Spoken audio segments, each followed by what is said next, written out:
والله تزيارة مالي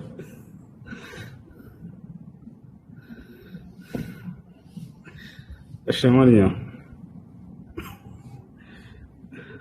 من نبر والله وسيط يا كنت يا مجر شورج يا قبل نبر خمر لما دتات عسكري بدت لما دتات هيدكوين نجرين سايساك اللي كرهونا لسكون وانجلون دتات يتصاحب بيني وين السايد صاحب بيني منه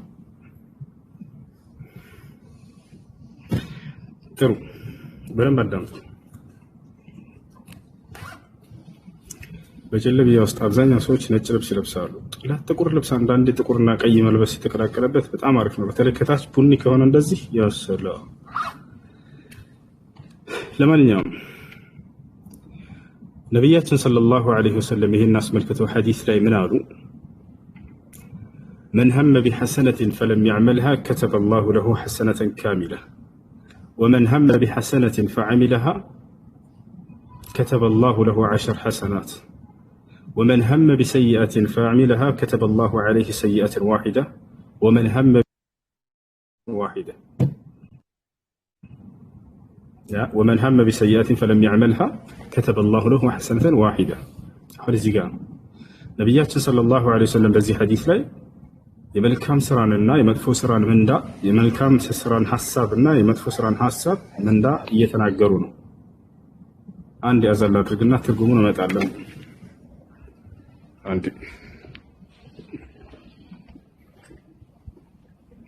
ሐሰን አድርግ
اللهم صل وسلم على نبينا محمد. اللهم رب هذه الدعوة التامة والصلاة القائمة على محمد والصلاة القائمة وبعث مقام محمد الذي وعدته انك لا تخلف.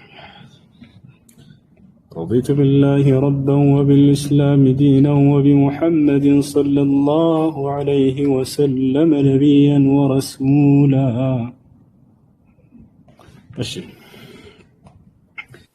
حديث العيد مالسنا الدانتون دمارش አንድ ሰው አስካሪ መጠጥ ለመጠጣት ሄዶ ነገር ግን ሳይሳካለት ቀርቶ ቢመለስ እንደ ወንጀል ይቆጠርበታል ወይ ነው ጥያቄ። ያ ነብያችን ሰለላሁ ዐለይሂ ወሰለም ስለ መልካም ስራ ምንዳ አያያዝና ስለ መጥፎ ስራ ምንዳ አያያዝ ሲናገሩ ሐዲስ ላይ እንዲህ ብለዋል።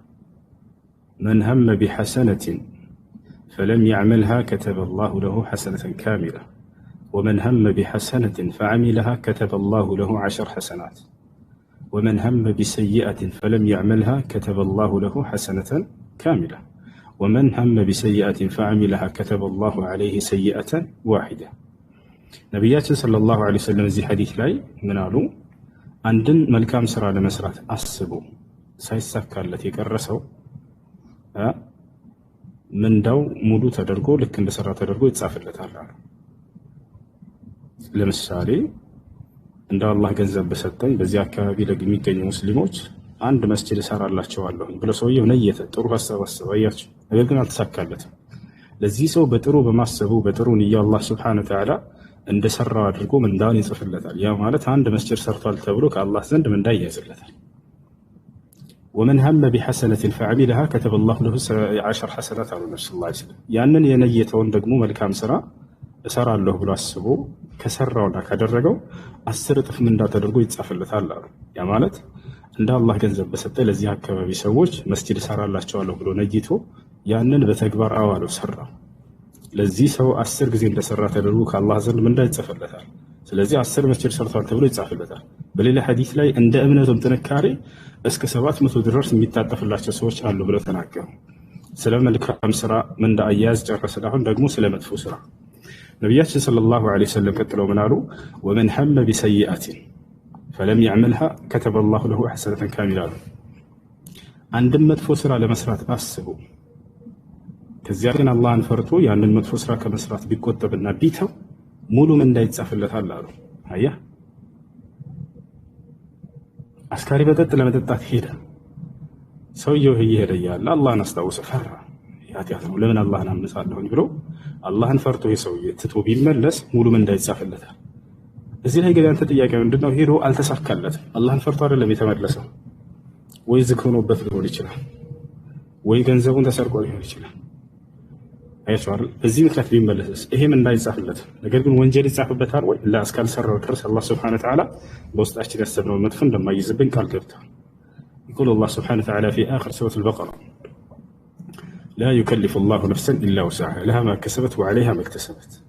اليوم لك الله عندك النفس كأكما بلا لاسكدداتم كالبو على ما نم نفس يسراتشو ملكام سراء اللات ما نم نفس يسراتشو هاتيات اللبات هذا የሰራቸው የሚለውን አስምሩበት። ያሰበችው ሳይሆን የሰራቸው መጥፎ ስራ ሰው ይሰራል ብሎ ቢያስብና ያን ነገር ካላደረገ እንደ ወንጀል አይቆጠርበትም። ያንን መጥፎ ስራ ግን ያስብ ችግር የለውም እያለን እየተበረታታ አይደለም እንዳያስብ መጥፎ ነገር ለማድረግ ምናልባት እንደው አስብር ሰውየው ያንን ነገር ሳያደርገው ቢቀር እንደሰራ ተደርጎ ይዛል።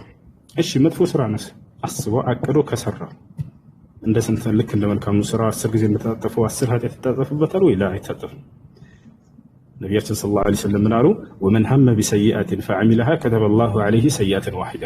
አንድን መጥፎ ስራ ለመስራት አስቦ ከሰራ ያንን ሙሉ ኃጢአት ይጻፍበታል ልክ እንደሰራ ተደርጓል።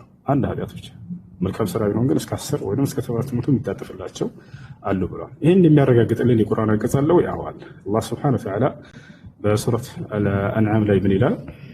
من جاء بالحسنة فله 10 أمثالها ومن جاء بالسيئة فلا يجزى إلا مثلها وهم لا يظلمون.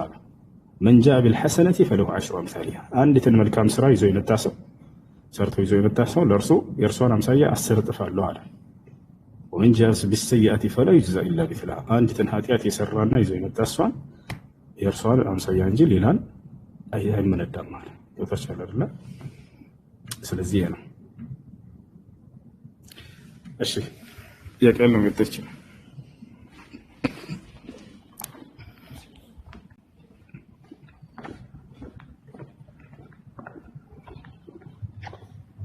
يسمعوا تسمعون كلامي ولا لا؟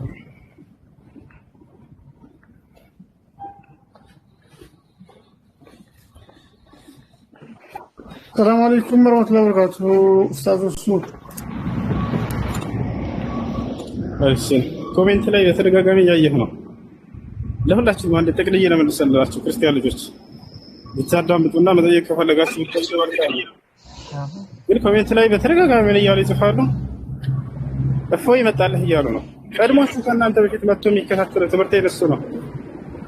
መልሰው ሳይሆን ያ ወላሂ ተደብቀው ይከታተላሉ። እዚህ የሚሆነውን ሁሉ ያዩና በንዴት ላይፋቸውን ከፍተው እስላም ሲሳደቡ የሚውሉ የሚያድሩት ለዚያ ነው። ከእናንተ ፊት ቀድሞ የሚከታተለው እሱ ነው።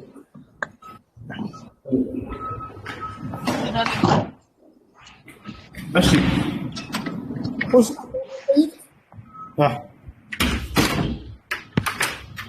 السلام عليكم ورحمة الله وبركاته ቅድም አንድ እህታችን ገብታ አህባሽ ማግባት እችላለሁ ይቻላል ስትለኝ ስትል ለሙስሊም አግቢ የሚል መልስ ስትመልስ ሰምቼ እኛ በመሃል ቤት ወላሂ ተዛገብን እኮ። የሆነ ሰው ስንጠይቅ አንተ አህባሽ ነህ ወይ ይሉናል፣ የሆነ ሰው ስንጠይቅ አንተ ዋህብያ ነህ ወይ ይሉናል። ግራ ገባን። በዚህ ነገር ላይ ትንሽ ማብራሪያ ብትሰጥ። ጥያቄ አለ? እሰማለሁ። እሱ ብዙ ጊዜ አልሻለሁ። ሙስሊሞችን አግቡ። አላህ ሱብሓነሁ ወተዓላ ሙስሊሞችና ባህሪያቶች ልክ እንደመጣ የሚያጸድቁ ሙስሊሞችን አግቡ። ልክ እንደው አላህ ሱብሓነሁ ወተዓላ ብቻ የሚጠሩ ከርሶች ሰዎቹ መጀል ሰዎቹ ድረሱልኝ የሚል አላህ ተዓላ ከል የሚጠራ ሰው እንዳታገቡ። አንድ አላህ ሱብሓነሁ ወተዓላ ብቻ የሚጠራ ግን ሌላ ነገር ይችላል። ይሄ በቂ ነው። ልጃና አምላክ ወይንም ቴዲ ከታች ያለህ ሰላም ቴዲ አለ ሰላም እንዴት ነህ? ደህና ነህ? አሎ ሰላም ነው። እሺ አለንሽ። ጥያቄ አለ? አሎ ጥያቄ አለኝ። እኔ ክርስቲያን ነበርኩኝ። እሺ የሆነ ቀን መደረስ ታወራ ሰምቼ ይሄ ምን ነበር የሚባለው ስማውን ጠፋብኝ። ያኛው ካምፓኒ ብር ምናምን ሰጡ ያኛው ሐራም መንገድ ነው አልከኝ። እንዴት ነው ሐራም ሊሆን የቻለው? ይሄ ምንድን ነበር? ቲያንስ ክርስቲያን ነህ? እኔ ክርስቲያን ነኝ፣ ግን ሙስሊም ለመሆን እያሰብኩ ነው። ኦኬ አንደኛ ስራቸው ምን እንደሆነ በውስጥ ላይ ገብተው ሰዎች የሚሰሩት አይታወቅም። እንደ እስልምና ግልጽ የሆነ ስራ ነው ኢስላም መስራትን የሚፈቅደው። ገንዘብህን ስታወጣ ጊዜ በአግባቡ ተጠብቆልህ ገንዘብህ በግልጽ የሚሰራው ምን እንደሆነ አምነህበት አይተህ ከዚያ በኋላ ሰርተህ የምታገኘው መሆን አለበት። ሲሳይህን ስትፈልግ ምን እንደሚመጣ እንትን የማታውቅበት እርግጠኛ ያልሆነበት ነገር በዚያ ላይ ሰዎችን ታስገባለህ፣ ታከትላለህ። በእነዚያ ሰዎች በመጣ ቁጥር ገንዘብ እንከፍልሃለን ይሉሃል። እንዲህ አይነት ደብቅ የሆኑ ነገራቶችን እና ምን እንደሚሰራባቸው ያልታወቁ ነገራቶችን እንዲህ አይነት ቦታ ላይ መሳተፍ ሙስሊም ስለማይፈቀድለት ነው። ሙስሊም ሲሰራ ጊዜ በግልጽ በገሃድ የሚገዛውንና የሚሸጠውን ነገር አይቶ ከኢስላም አንጻር እንዴት ነው ነገር ይፈቀዳል አይፈቀድም የሚለውን አይቶ ገንዘቡን በሚሰጥ ጊዜ ደግሞ እነዚያ እቃውን የሚያስረክቡት መሆን አለባቸው። ተቃቡድ የሚባል ነገር አለ፣ መቀባበል የሚባል ነገር። እንዲህ አይነት ነገሮች መከሰት አለባቸው። ከዚህ ስራ ደግሞ የራቀ ስለሆነ እሺ በቃ ዱዓ አድርግልኝ። እኔም ሰልማለሁ ብዬ እያሰብኩ ነው። ዱዓ አድርግልኝ። ለማንኛውም ተመልሼ እመጣለሁ፣ እንዳትረሳኝ በዚህ ሳምንት ውስጥ። መርሐባ አላህ ይወፍቅሽ። እሺ ከላይ ልጇን አምላክ ወሰላም ወሱ ሰላም አለይኩም። ወአለይኩም ሰላም። እሺ እሺ ይሰማችኋል ልጆች? እኔ አንድ ጥያቄ ብቻ አለኝ። ወላሂ እኔ ሙስሊም ነኝ፣ ደግሞ ከክርስቲያን ልጅ ጋር ነው ያለሁት። አንድ ጥያቄ ብቻ አለኝ። እሺ ሰላም አማን ነው? ይሰማል? እየሰማህ ነው? እሺ አይሰማም? ይሰማል። እሺ ይሰማል። እሱ ጥያቄ ምንድን ነው? እሺ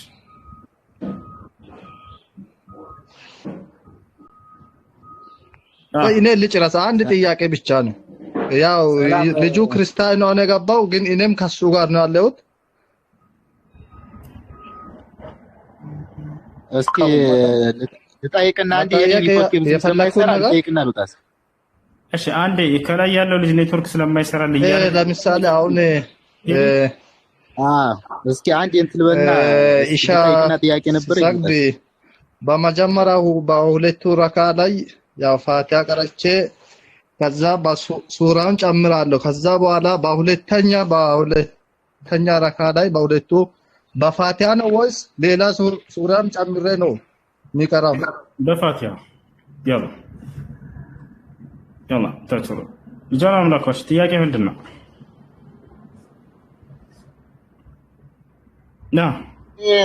እኔ ቁርአን ያለቃለዋ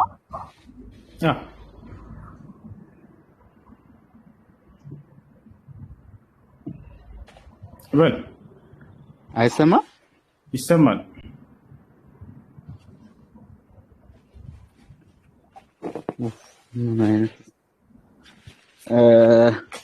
ያላቃለው ካልክ ለምንድን ነው ሱራ 81:19 ላይ እርሱ ቁርአን የመልእክተኛው ቃል ነው ይላል።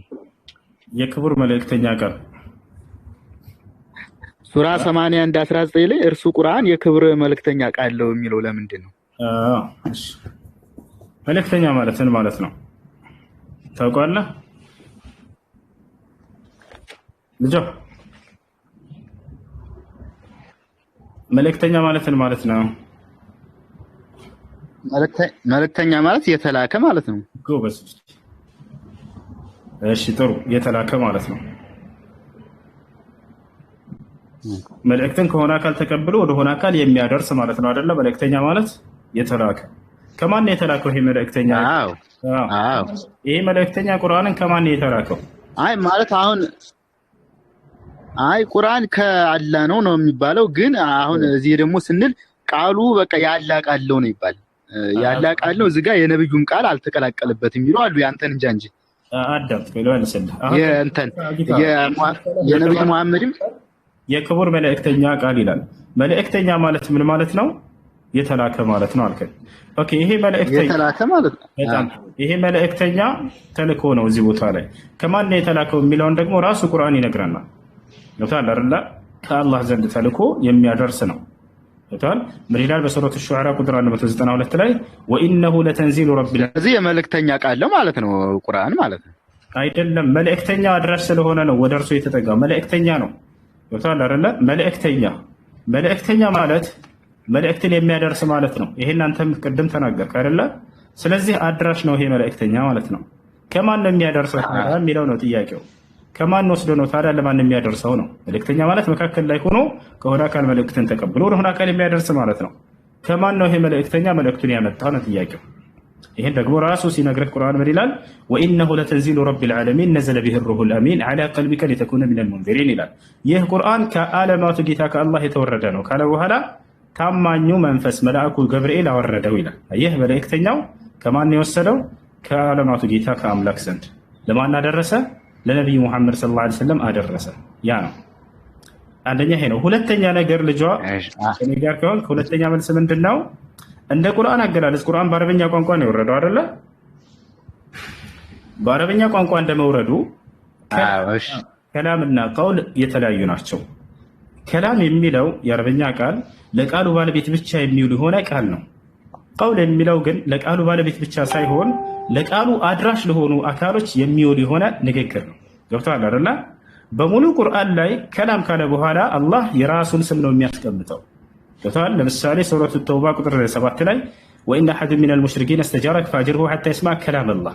የአላህ ቃል ለማለት ከላም የሚለውን ብቻ ይጠቀማል። ከላም ካለ በኋላ የገብርኤልም የማንም የነቢ መሐመድም ማንነት አይገባም በፍጹም የቃሉ ባለቤትነትን ስለሚያመላክት። ቀውል የሚለው ከሆነ አሁን ያመጣው ላይ ግን የመልእክተኛም የአድራሽ ቃል ባህሪም ይገባል እዚያ ጋር። ገብቶሃል? ቃለ ማለት ተናገረ እንደማለት ነው። ቃለ እንደማለት ነው። ይሄን ቃል ቁርአንን ገብርኤል ተናግሮታል ወይ ከተባለ አዎ ተናግሮታል። ባለቤቱ ነው ወይ ለማለት ግን የግዴታ ያ ከላም የሚለው ቃል ሲመጣ ጊዜ ነበር። ከላም ካለ በኋላ አላህ ደግሞ የራሱን ስም ብቻ ነው የሚያስገባው። ቀውል የሚለው ግን ተናገረ አለ እንደማለት ነው። ይሄን ቃል ደግሞ ገብርኤል ተናግሮታል፣ ነቢዩ ሙሐመድም ተናግረውታል። ስለዚህ አንዴ አላህ ወደ ነቢዩ ሙሐመድ ያስጠጋዋል ሰለላሁ ዐለይሂ ወሰለም፣ አንዴ ደግሞ ወደ መልአኩ ገብርኤልም ያስጠጋዋል። ለምን? እነርሱ ስለተናገሩትና ስለ አደረሱት ማለት ነው። ያ ነው። እሺ ወደ መስጂድ ዛህር አለሽ አዛን ከተባለ 20 ደቂቃ ሊሞላ ነው። ሶላት ሰግድ ነው። አሰላሙ አለይኩም ወራህመቱላሂ ወበረካቱ። ሚት አድርገው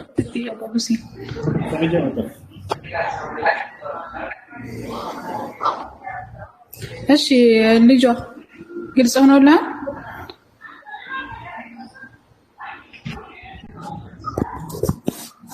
ልጇ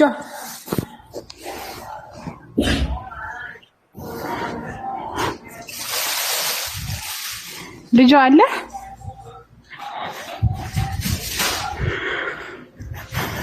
እሺ ሌላ ጥያቄ ያለው ካለ መቀጠል ይችላል።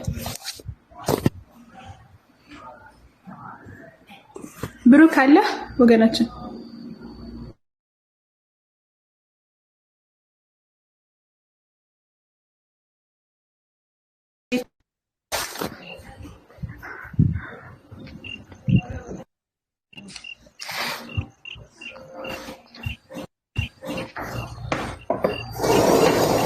ጥያቄ አለ ወይስ እንጠይቅህ? እንጠይቅህ ወይስ ጥያቄ አለ? ኧረ ጥያቄሽ የለም። ለመማር መርሃባ እኛ እንጠይቅህ።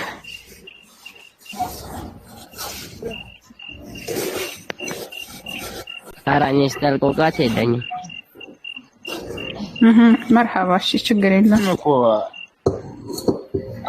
ገና አልጨረስኩም። ጥያቄን አልጨረስኩም። መርሃባ ጠይቅ። እየጠራሁ እኮ ነበር። የለህ ሆነህ ነው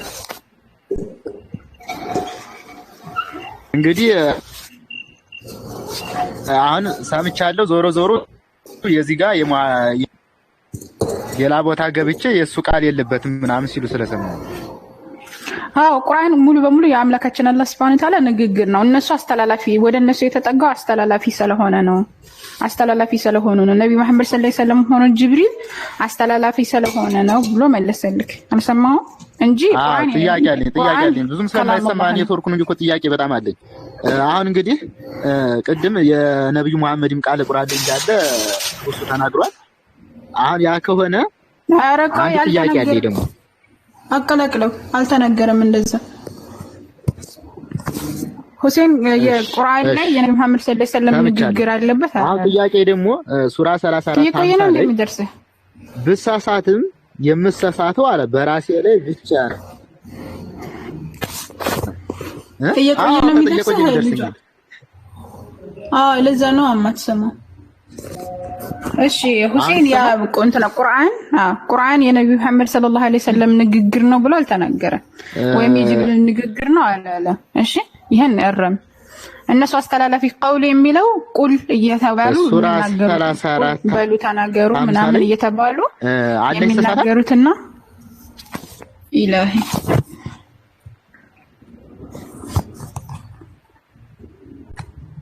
ልጅ ጥያቄው እየተቆመን ነው እየቆየ ነው የሚደርስህ መሰለኝ። ይሳሳታል። አንዴ የሚታርገውና መልሽልክ ከዛ በኋላ ትቀጥላለህ። እሺ ምንድነው እንትና ሁሴንም እንደመለሰ ቀውሉ የሚለው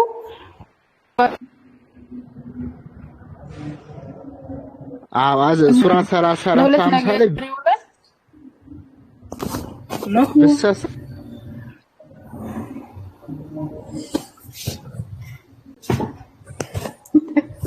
ከኔ ነው እንዴ?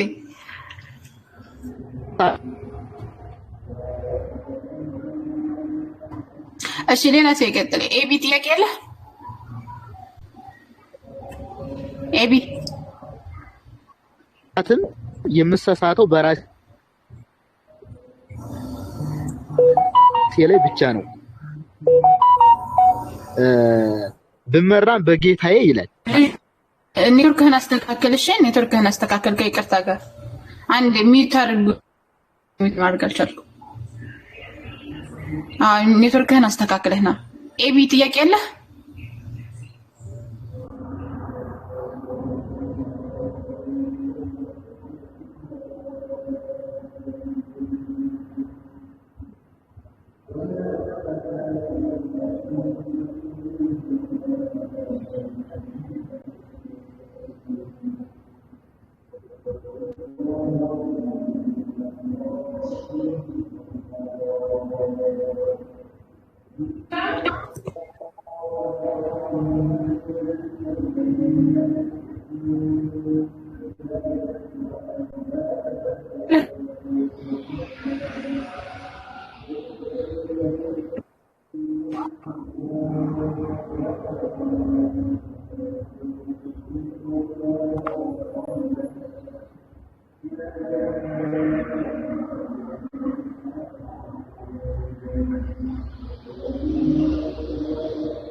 السلام عليكم ورحمة ዛራ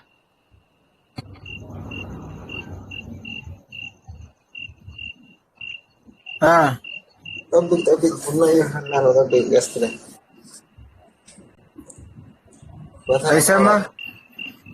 يسمى طبق والله يخلنا له بترفع له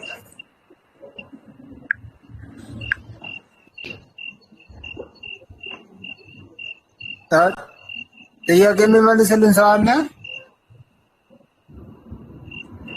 ክርስቲያን ሙስሊም ነኝ። ክርስቲያን ወይ ሙስሊም?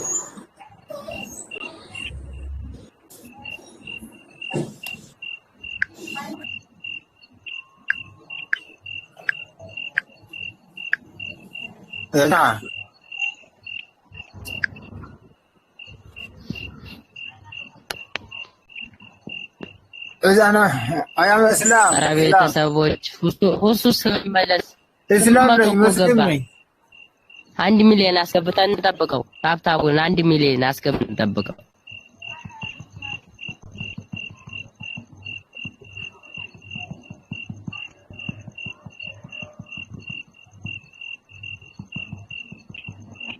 አንድ ሺህ ሰው ይሁን